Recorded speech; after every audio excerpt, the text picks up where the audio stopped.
Сәлеметсіздер ме қыздар? Қалайсыздар? Оразаларыңыз қабыл болсын, Рамазан айы берекелі ай болсын. Аллам жүректеріңізден шыққан дұғаларыңызды қабыл етсін. Армандаған армандарыңыз орындалып, мақсаттарыңызға жете беріңіздер. Енді бұл видеоны мен сіздерге мынау құрманың сүйегі ғой.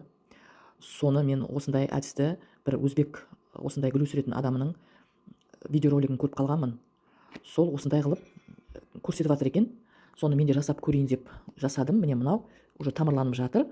Бұны енді отырғыза беруге болады. Міне тамыры мынау алдыңғы жағынан емес, мынандай жерден шығады екен. Осылай қылып отырады. Міне үлкен қылып тамырланды. Уже мына жер көгеріп тұр, міне бас жағы. Осыны отырғызсам, арман қарай бұл көктеп кетеді. Одан кейін міне мына біреуде де тамыр шығайын деп келе жатыр. Міне бұны отырғызғаныма бір 2-7-ден асқан шығар. Мен числосын жазбаппын. Сосын арасында мынандай болып көгеріп кетіп жатса, оны алып жуып қайттан салсаңыздар болады. Мынаның жеріне тесік пайда болды ғой, осыдан тамыр шығады. Әрқайсысын бөлек-бөлек кішкентай ыдыстарға отырғызып қоямын. Сосын өскеннен кейін сіздерге тағы да көрсететін боламын. Міне мынау да шығып келе жатыр. Мынау кәдімгі қорапшадағы құрманың дәні, ал мынау ана үлкен весовой құрмалар бар ғой, килограммдап сататын. Соның дәні, көрдіңіздер ме? Екеуінің айырмашылығы қандай? Енді екеуінің мысалға мынау дәні үлкен болғандықтан мынаның жапырақтары үлкен болып өседі деп ойлаймын. Ал мынаның жапырақтары кішкентай болады шығар, оны мен білмеймін.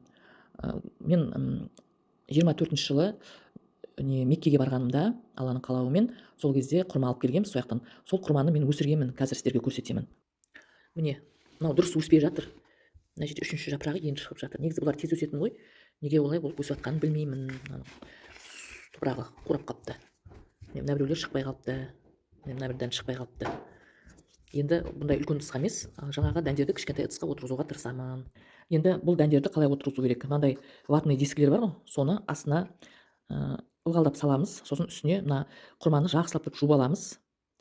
Сол жуып болғаннан кейін осылай қылып теріс қаратып саламыз. Сосын барып үстіне тағы да осындай ватный дискіні сулап, үстіне бүйтіп жауып қоясыздар да. Мынандай қылып крышкасын жауып, бүйтіп. Сосын мынандай жылы батарейканың астына қою керек, мынаған жылу тиіп тұратындай қылып. Сол кезде бұл жақсы тамырланады екен. Енді мен жаңа айттым ғой, 2-7-нің шамасында уже тамырланып тұр бұлар. Арасында ашып аламыз. Енді мен мынаны отырғызам. Отырғызып болғаннан кейін барып, егер де жапырақ пайда болса, тағы да видеоға түсіріп сіздерге салатын боламын.